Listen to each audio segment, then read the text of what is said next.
I'm Sheila Anderson, co-host of the Nightbirds with the Wilder Rivera.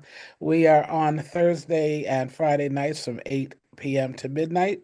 And joining me today at WBGO Studios is my dear friend, the incredible Grammy Award-winning pianist, Bill Charlap, who has performed with everybody from Phil Woods, Tony Bennett to Wynton Marsalis. But for since 1997, Bill, you have been leading your own trio with your, as Tommy Flanagan would say, your partners in time.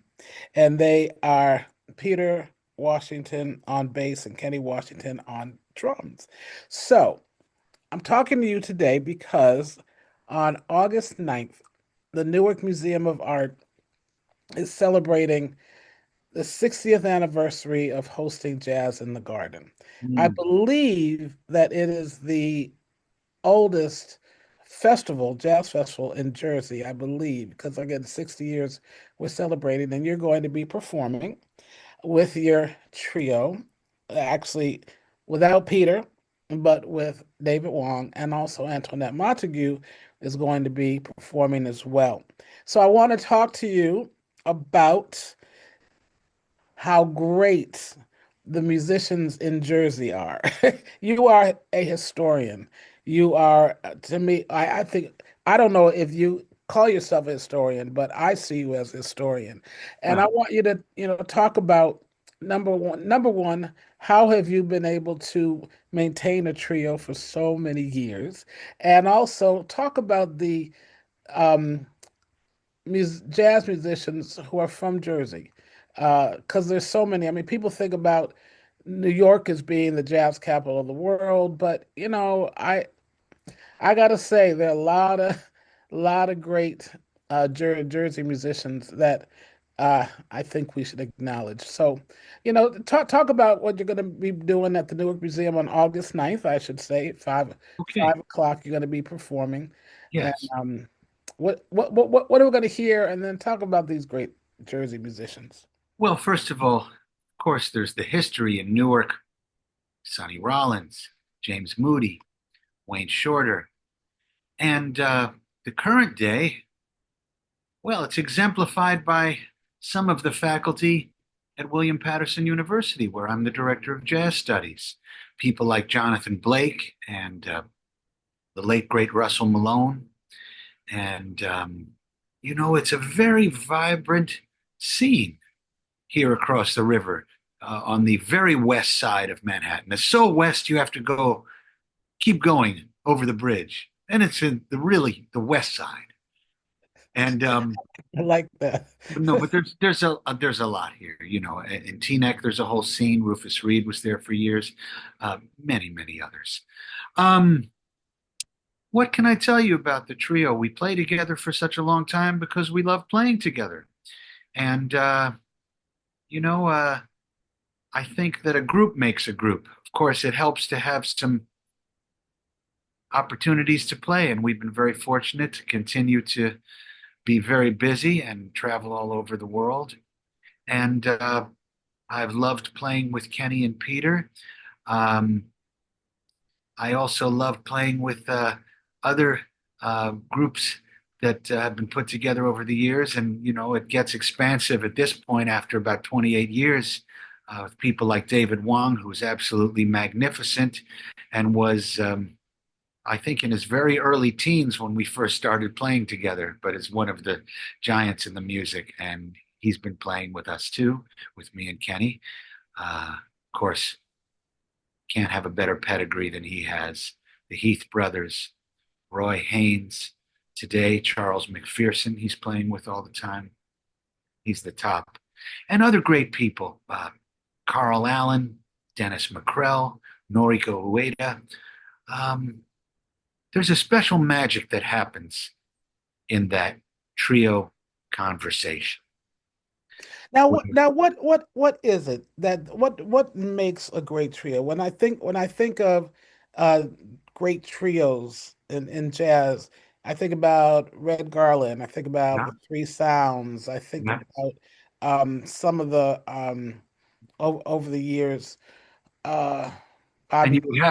you'd have to say also of course, at the pinnacle is Ahmad Jamal with Israel Crosby and Vernell Fournier, and also Oscar Peterson with Ray Brown and Ed Thigpen, and Bill Evans with Scott LaFaro and Paul Motion. Um, and there's others too. You know, you mentioned Bobby Timmons with Tootie and Ron Carter. That's a classic record forever. And of course, Red's Trio, often with Art Taylor and Paul Chambers and Wynton Kelly. Well, Sonny Clark. You can go on and on. What makes them so special? It's that communication between the bass and the drums first, that very special connection that happens when they're like a squadron with weapons of peace, you know, the way that the bass and drums connect with each other when they have that special connection. Peter and Kenny always had that. David and Kenny have that. David has that with Carl Allen and also with Dennis McCrell. Um, 33 and a third percent. Everybody's contributing. Everybody is thinking about the whole being greater than its parts. It's not just three voices happening at once, but it's a triple portrait of sorts. You know, when Rini and I played two pianos, we call it double portrait. Well, this is a triple portrait. And I guess in the trio, if I said 33 and a third percent, that leaves 1% left, I think. That's Mhm. the leader. So the leader maybe has a little bit of a vision of, okay, gents or ladies and gentlemen, we're going to be going in this direction. We're going to go in this direction. But you know, uh, with a really good squadron, they might say, oh no, there's a minefield that way. Let's go over here. Okay, to the Oh, right. And okay. that's the idea that you listen to each other, that you respect each other, and that maybe with me and Kenny and Peter, we had a very like-minded way of thinking about the roles of the rhythm section, the groups that we love the most. And, you know, if you think of Peter, you're thinking of Paul Chambers and Ron Carter and Oscar Pettiford and Doug Watkins and Percy Heath. With Kenny, you hear Kenny Clark and Lou Hayes and Philly Joe Jones and Joe Jones and, you know, Jimmy Cobb, everybody. But it all comes together in our own way because we're just being ourselves. We're not trying to be a copy of anything else. And the repertoire is important too. And the way that it encompasses, well, all three of us all the time. We're listening. We're listening and we're willing to make adjustments, instant adjustments all the time in the timbre, in the time, in the transparency, or in the density. All those different things are happening all the time. Right. It's the Speaking of, sound. But you know, there's one other thing, the sound. Everybody has a very clear concept of the sound that they're making on their instrument. Think about it. If you hear one note of Philly Joe Jones, you know it's Philly Joe. If you hear one note of Tony Williams or Elvin Jones, you know who it is. Same thing with Kenny Washington. And I could go through, you know, naming the names, the bass players, the pianists, you know, Tommy Flanagan, Hank Jones, Kenny Barron, Cedar Walt, Herbie Hancock, Bill Evans, Teddy Wilson, Earl Hines. You know, that's it. You can tell them in just 2 seconds. And it's the sound of the instrument, the sound that they make. It's a special, unique sound. I'm always amazed to hear. I listen to Kenny Barron play, and he makes the piano tap dance and pop the way that he does. And it's so relaxed, and it's just a reflection of him, you know? yes, yes. Christian has that thing with the bass. You know, it's just sure it's informed by Ray Brown and James Brown, Right, right. but also it's all Christian McBride all the time. So that's the thing. A very highly developed sound concept of individual sound of the instrument, and then blending to make a real sound of the band that becomes three painters. You And can and have I, an I orchestrator too. Go ahead. you know, and watching you, not just hearing you, but watching you, you guys, you're having fun. I And was and about to say that. it helps because years ago when I first started go, going to check out, musicians, and I went to a performance and everybody looked like they were in a bad mood. So I asked one of the musicians, I said, "Was it me or you guys were here?" Because it was horrible. It was a horrible gig. And I said, "So when I see musicians having fun, it helps me enjoy it even more." And I love Well, you guys are having fun. Eddie Locke always said to me, he was a great mentor to me and a great friend. And he always said, you have to have some love on the bandstand.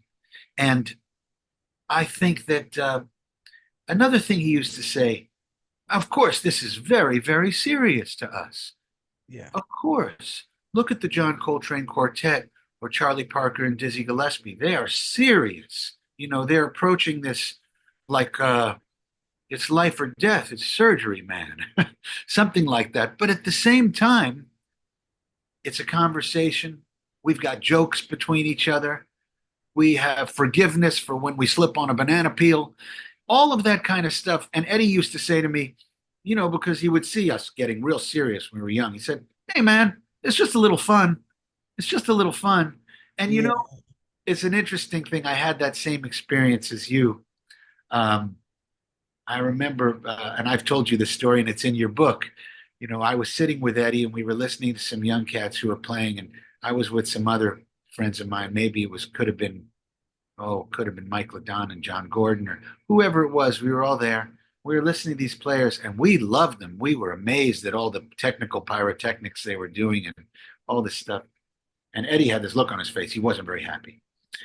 And I said, Eddie, what's the problem? Why isn't this good? He said, man, everybody's trying so hard to play great that no one's playing good.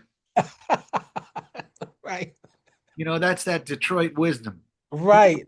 Put it in Right. half a sentence, man. And here's the thing. When I first was exposed to the greatest jazz musicians live, I remember specifically this experience.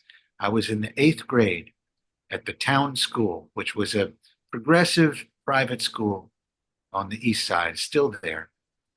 And the headmaster was very good friends with Eddie Locke. And he came in with a trio to play for the kids. That trio was Eddie Locke, Major Holly, and Roland Hanna. Now, I Wow. was in the eighth grade and they knew I was serious about music. So I got to sit up in the front with the first graders like this, you know? And I watched that concert. And this is the thing. Maybe Roland was wearing like, I'm imagining all this and making it up, but like check pants and a lime green shirt. And Eddie they just looked so hip. They looked like they were from another society entirely. It wasn't the fashion of the day. They just looked cool. And while they were playing, well, first of all, musically, I thought, that's the most beautiful music I ever heard. It's so relaxed.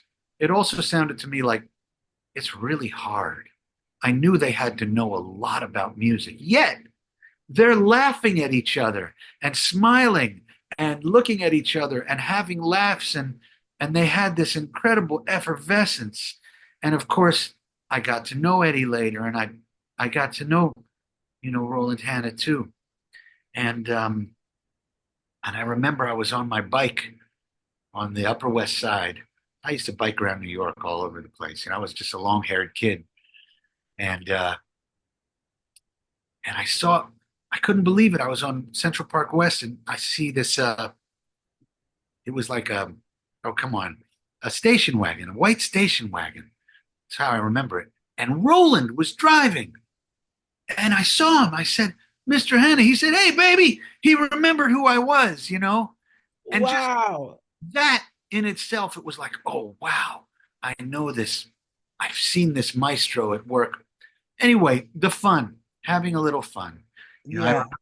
I remember seeing Eddie and Frank West, and they were playing with these two young jazz musicians.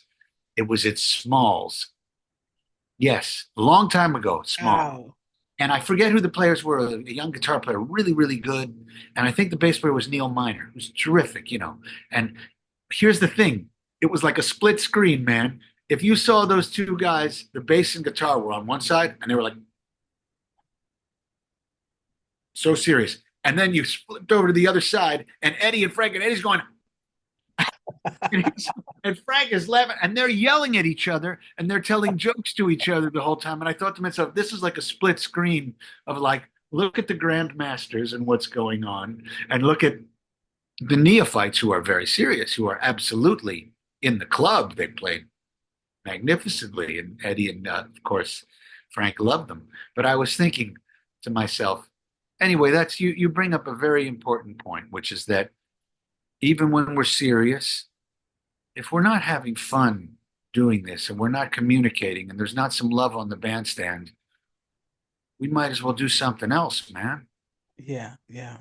I remember running into you and Eddie on up on in the 90s. Every time I saw, this was a long time ago, but I just remember like, living in Manhattan, I'm like, oh my God, here comes Bill and Eddie. Oh my God. And and Eddie he was was, like the mayor. I mean, everybody knew him, and he was like everybody's best friend. And let me tell you, you said in the '90s. Now Eddie lived on 106th Street, so I promise you, it took 2 hours to get from 96th Street to 106th Street because Eddie, first of all, he's telling you a story, yeah. and he'd stop every few paces, and he'd hold your arm and say, "You hear what I'm saying, Jim?" And, he would just it would just take forever, and then people would be coming up to him because everybody knew him. Walking, it took an hour to walk 3 blocks with Eddie Locke. It was really something. Anyway, Yeah, and I always loved that he was so upbeat and he was all I never saw him not looking happy. no, You he know, he he it's worked at it. He really he had yeah, every day is a gift, and he knew that, and he really felt it, and he loved people. He listened to people very well, and he listened to all people, all ages, coming from every direction that you could imagine. He always had time to look you in the eye and really listen. He had those blue eyes. He would just look right at you. Great, right, right, right. great. He was like Well, that. well, did you speaking of And I might say the great jazz musicians, they're like that. I think about Moody or Cedar, right, Bobby Hutcherson, and the warmth that they had, and right, the way that they had this childlike exuberance to their wisdom, right. and the generosity of their spirits. Man, you know. And I'll tell you one other funny thing. I remember I came home. I took the bus home from school that day. The uh, the M32, I think, from 72nd Street, coming around Fifth Avenue. I went home. I said to my mom, I said, Mom, I heard this song today. It was so wild. I thought it had the wildest title of any song I ever heard in my life. Do you know what it was, Sheila? I said, it's called On Green Dolphin Street. I asked her, have you ever heard that song? She said, yes, I've heard that song. But I thought, I saw green dolphins, man, on the street. Oh, that was hip. Right, right, So right, I just thought they were the paradigm of hip, and what hip really meant to me was like it was a warmth sort of, and a very high intelligence that didn't brag about itself, and that um, was human at the center. It's what I always say to my students, which is the heart knows everything the head knows. You train the head, you trust the heart. And I really mean it. The heart is very intelligent. It really knows things. You can trust it. That's why you have to train the head olympically. That's why we study the way we do. That's why you see all the young musicians posting themselves playing transcriptions. Well, you know, uh, I remember asking Kenny Barron at a lesson. I said, "Should I be?" I was felt bad because I hadn't transcribed a lot of solos. I said, "Mr. Barron, should I be transcribing?" He said, "No, no. I think it's why you play really well that you're not like kind of regurgitating it." I said, "Yeah, but I knew I had to learn some more of the syntax and the language." And I said, "Mr. Barron, did you transcribe any solos?" And Kenny was very thoughtful about it, and he gave me an incredible lesson. He said, "No, but I could sing all of Red Garden solos." That was it. He wasn't doing it in an academic way. He had embraced the language. and it was in his kishkas, it was in his guts, you know, and that was it. And so I said, "Oh, okay, all right." So you did, in a way. Same thing happened with my mom once. It was incredible. We were playing a gig. Now she's a, you know, Now your mom is Sandy Sandy Stewart. She's Stewart. a beautiful pop singer of her generation, like a Rosemary Clooney or a Tony Bennett or someone like that, but very pure. I wouldn't say she's a jazz singer, although she can swing, as could Tony or Rosemary. And she certainly knows where the pocket is, and she certainly has great ears and can hear within the harmony. But she's not like, Betty Carter or Dee Dee Bridgewater or something, an improvising singer who's like like an instrument in that way. But this was very enlightening for me. So we were in Michigan, and I went out and I bought a CD copy of Joe Williams sings Count Basie Swings. Maybe it's the other way, but that great record, you Yes, know. yes. And I had had it on LP, and I wanted to get a CD of it. We were staying in this little apartment. There was a CD player, and I put it on, and all of a sudden, my mom starts singing to it, and she was singing all of Joe Williams' phrases. She knew all the way that he, how he was dancing within the time, everything. And I said, aha, that explains it. Because I never knew my mom as an academic musician. She never was. But then I said, okay, well, there you go. You listened to that in such a way that it got into your body and into your soul, and you studied. And that's where it's all here. Kenny Washington, he knows everything about this music. He knows it Oh yeah. so deeply, and he knows, you know, he knows the records, he knows the history, all of it, just from really being a fan. It's the same for me. I mean, I don't know half as much as he knows. Um, Maybe I know some other things, maybe about theater music and some other stuff that's not necessarily his world, but in terms of knowing jazz, Phil Shapp and Kenny Washington, and it's over. There just was nobody else, who knew what You they. are And absolutely right. Morgenstern too, he was in there too, of course. Yes, yes. But um, anyway, all I'm saying is, Kenny will talk about. He knows all that stuff, but it's not in a book. It's on the records. It's listening. It's listen, listen, listen, listen, listen, and really know it that deeply, with all the nuance of all of that. So Yes. I'm off on a tangent, but No, no, this is fine. This is perfect. And actually, speaking of song, Time Magazine, they write Bill Charlap approaches a song the way a lover approaches his beloved. No matter how imaginative or surprising his take on a song is, he invariably zeroes in on its essence. well, what a And nice thing to say. but you're it's correct. In Thank my you. opinion, I agree with their assessment of you. Well, And he was a very nice writer. I think his name was Christopher Porter, a very erudite guy, and that's quite a long time ago that interview was done.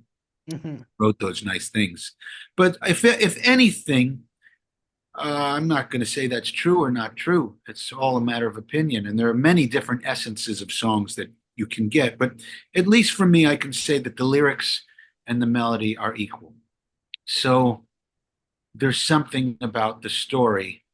Uh, if anything, I'm looking for a way to um, tell the story, whether that means in a melodic phrasing or within the harmony, which is like a painter putting color to a sketch. Uh, all of those kinds of things for me. It's the balance of the lyrics and the melody. And then maybe what could I say about it? Sometimes you can change the meaning, or at least not change, but the songs they have so many layers in them. And I learned that from people like my mom and Sir Richard Rodney Bennett, who was a great composer and pianist, singer also. And um, things like when my mom sings just one of those things, she sings it very slowly and poignantly. And so instead of being goodbye, dear, and amen, here's hoping we meet now and then, it was great fun, just one of those things. Like Nat Cole sings it, it's kind of glib. He's a little bit of a bon vivant. But when my mom sings it, goodbye, dear, and amen, here's hoping we meet now and then. Maybe it was one of those things, maybe it was the thing, but I missed it. So you can put something else in there by changing the tempo, changing the picture. A lot of things I do when I'm playing, especially ballads. I play It's Only a Paper Moon or The Blue Room.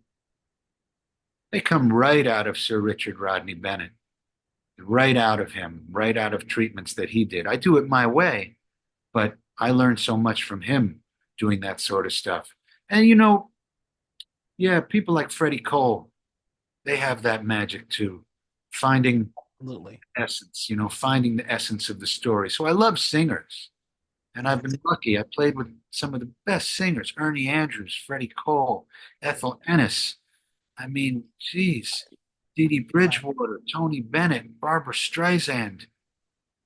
Just can't beat, the storytellers, the magnificent storytellers that they are. So for me, I'm like a interior singer I somewhere. like that. Interior singer. Well, I'm just going to say that I'm looking forward to you performing on August 9th at the Newark Museum of Art for the Jazz in the Garden 60th anniversary celebration. And by the way, I've been producing Jazz in the Garden for the museum since 2002. Let me tell you So something, Sheila. You are a champion, I mean, of this music in so many areas. God bless you and thank you for all that you have done and contributed in such a beautiful and heartfelt and spiritual and what you see is what you get way. Honest, honest and truthful and with love. And, I am very honored to be part of your series. thank you, my friend. And you started to bring a tear to my eye, but thank you so much. And again, you, Bill Charlap, with the trio with David Wong and Kenny Washington, are going to be opening up the 60th anniversary celebration at the Newark Museum of Art for Jazz in the Garden. And I'm looking forward to having you there and hearing you guys and just being in your glow Thank you. and in your spirit. So thank you so much for talking to me today.